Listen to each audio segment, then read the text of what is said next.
Un segundo y tomo un poquito de agua. Bueno, ahora entonces sí les voy a mostrar el ejemplo que les dije de un cultivo de tomate que yo hice y cómo escogí los distintos medios de cultivo y cómo, digamos, la escogencia de los distintos medios de cultivo pues eh, hizo que pues tuviera éxito. Entonces, lo primero es que el medio de germinación, digamos, normalmente puede y debe ser diferente al medio de cultivo, porque el medio de germinación debe facilitar el trasplante, particularmente porque usualmente ustedes verán que cuando ustedes cultiven plantas, en los ciclos de vida de las plantas, que es algo que veremos en la última sesión que hablaremos del cultivo ya de varias plantas específicamente, ustedes verán que las plantas normalmente se cultivan en distintas etapas y cada etapa requiere, digamos, un trasplante diferente, mover la planta de una ubicación a otra. Entonces los medios iniciales de cultivo, los medios de la primera etapa y la segunda etapa de cultivo, digamos, los medios que están, que cuando la planta, digamos, los medios que se van a usar al principio requieren ser, digamos, flexibles en cuanto a que se deben poder mover de un sitio a otro sin maltratar significativamente a la planta. Digamos, si ustedes sembraron una planta en gravilla y después la quisieran mover, la maltratarían terriblemente. Mientras que, digamos, medios como la espuma o la lana de roca, que también se denomina rock wool, son muy buenos para este propósito.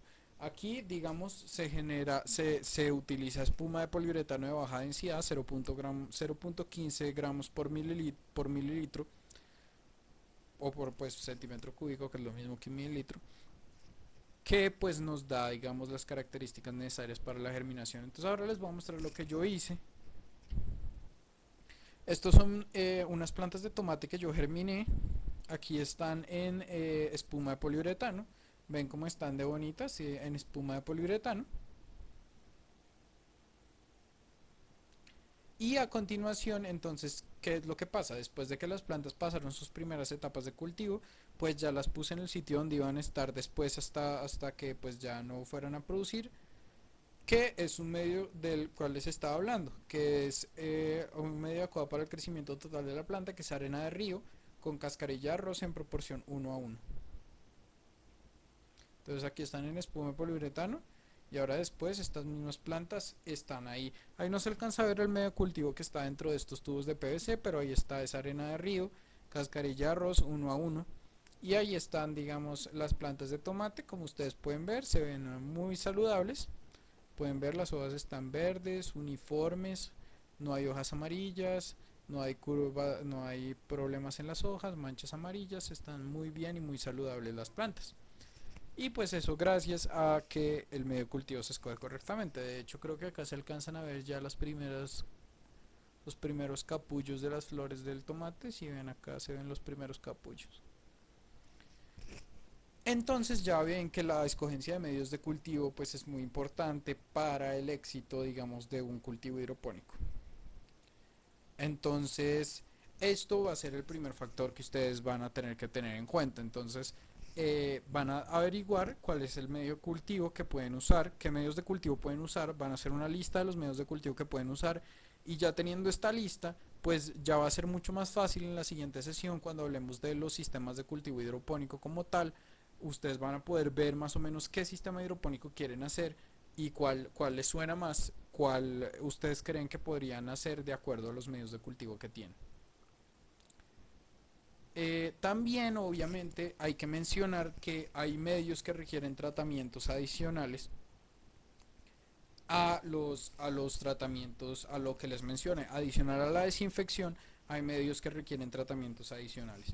Por ejemplo, la cascarilla de arroz no se puede usar directamente porque la cascarilla de arroz usualmente tiene granos de arroz sobrantes del proceso y estos granos de arroz se fermentan, calientan las soluciones nutritivas y matan a las plantas. Entonces usualmente antes de usar la cascarilla de arroz se somete a un proceso de prefermentación en el cual simplemente se pone la cascarilla de arroz en un tanque lleno de agua y se esperan pues un par de semanas a que la cascarilla de arroz ya esté totalmente fermentada, a que el arroz ya esté totalmente fermentado. Esto garantiza que después cuando nosotros coloquemos el arroz, entonces el arroz no va, la cascarilla de arroz no va a empezar a fermentarse y a causarnos un montón de problemas.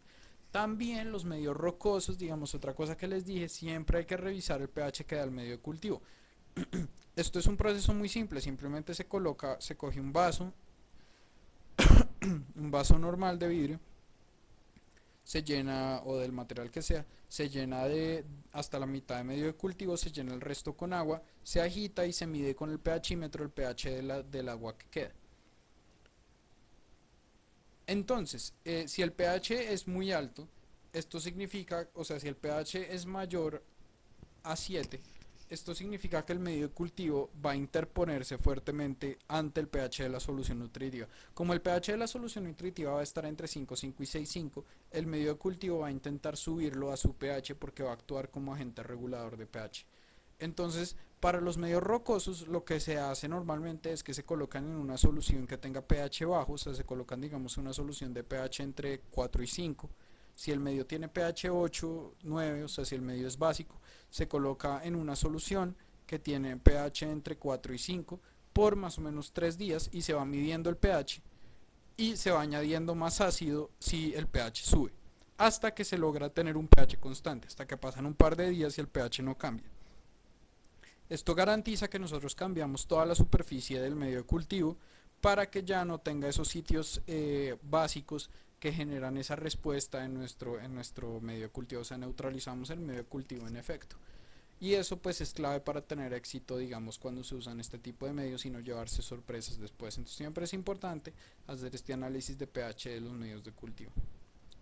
Bueno, y también pues está lo que les había hablado, la capacidad de intercambio catiónico, que ahora les explico un poco mejor.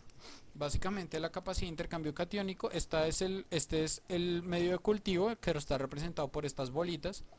Y ustedes tienen que hay unos sitios en la superficie del medio de cultivo que son sitios de intercambio catiónico. Entonces esos sitios se intercambian por cationes en solución. Si recuerdan, los cationes son los iones en solución que tienen carga positiva, como por ejemplo el potasio más 1, el calcio más 2, el hierro más 3. Entonces, cuando ustedes tienen, si ven acá, lo que hace estos sitios de intercambio catiónico es que intercambian lo que ellos tienen por lo que hay en solución. Entonces, en efecto, actúan como reserva porque guardan lo que hay en solución. Y si hay mucho de algo en solución, pues esto va a ayudar a que el efecto no sea tan grave. Entonces, dependiendo también de la frecuencia de riego, se pueden utilizar medios con más o menos capacidad de intercambio catiónico.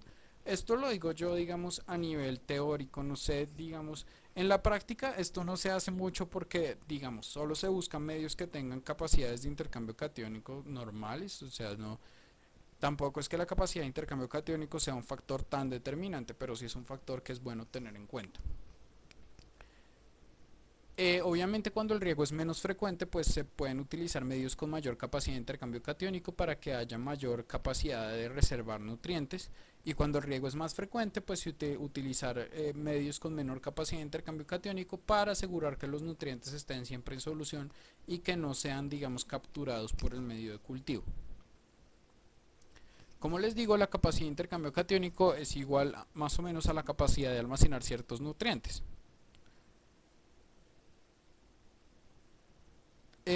Normalmente pues se quiere controlar la capacidad, la cantidad de nutrientes en solución, por lo que se requiere una capacidad de intercambio mínima, o sea, una capacidad de intercambio que sea lo más pequeña posible para poder, digamos, tener eh, un control sobre la solución nutritiva. Sin embargo, como les digo, o sea, esto no es que la capacidad de intercambio catiónica sea absolutamente importante para el desarrollo con éxito de un cultivo hidropónico. Son más importantes los factores de que el medio de cultivo sea capaz de ser mojado por el agua y que permita el paso del aire. La capacidad de intercambio catiónica es importante, como les digo, en cuanto a que determina la capacidad de almacenar nutrientes, lo cual no puede ser bueno bien o puede ser bueno, pues dependiendo de lo que nosotros queramos hacer en el cultivo. Eh, Plantas que requieren soluciones muy diluidas, digamos plantas que no les gustan las salinidades altas, se pueden beneficiar de capacidades de intercambio catiónico alto porque las raíces tienen acceso, digamos, a los nutrientes de manera concentrada, pero de manera muy local, porque pues están almacenadas en el medio. Entonces esto permite usar concentraciones más bajas de nutrientes. Y altas capacidades de intercambio catiónico fomentan también la presencia de microorganismos porque los nutrientes están en el medio y los microorganismos, pues como los medios son porosos, los microorganismos entonces pueden anclarse sobre el medio y pueden utilizar los nutrientes que están sobre el medio. Entonces esto también hace que las algas sean más afines por los medios con mayor capacidad de intercambio catiónico. Esto lo digo en mi experiencia, no hay un estudio que yo haya visto que muestre que los medios con mayor capacidad de intercambio catiónico atraen más a los microorganismos, pero en mi experiencia, cuando ustedes aplican tratamientos, digamos, con hongos benéficos o cuando tienen problemas con algas, es más probable que los problemas sean más graves si la capacidad de intercambio catiónico es más alta o que, por ejemplo, si ustedes utilizan hongos benéficos, puede que la simbiosis con los hongos benéficos sea mejor en sistemas que tienen altas capacidades de intercambio catiónico. Esto lo digo pues para que ustedes sepan que la capacidad de intercambio catiónico es una de las propiedades del medio de cultivo. Pero entonces ya saben que lo principal que tienen que tener en cuenta ahora para hacer su lista de medios de cultivo posibles es primero el costo de los medios de cultivo y segundo la capacidad de mojarse y la capacidad de permitir el paso del aire. Entonces ahora que hagan esta lista, piensen también en maneras de combinar las cosas que ustedes tienen y pues piensen muy bien en cómo pueden hacer esto. Claro que la próxima vez, como les digo, la próxima sesión, pues ya cuando hablemos de los sistemas de cultivo, pues ustedes van a ver realmente qué es, qué no es, van a ver realmente cómo pueden ustedes aplicar distintos medios de cultivo a distintos sistemas de cultivo. Bueno, muchas gracias por su atención y pues nos vemos la próxima sesión, pues nos vemos, digo, me escucharán la próxima sesión en la cual hablaremos ya de los sistemas de cultivo como tal y veremos pues toda la aplicación de lo que hemos visto a los sistemas, veremos tipos muy variados de diseños de sistema y pues así ya veremos todo esto cómo va a salir. Bueno, pues muchas gracias, espero que estén disfrutando mucho este curso y pues hasta la próxima.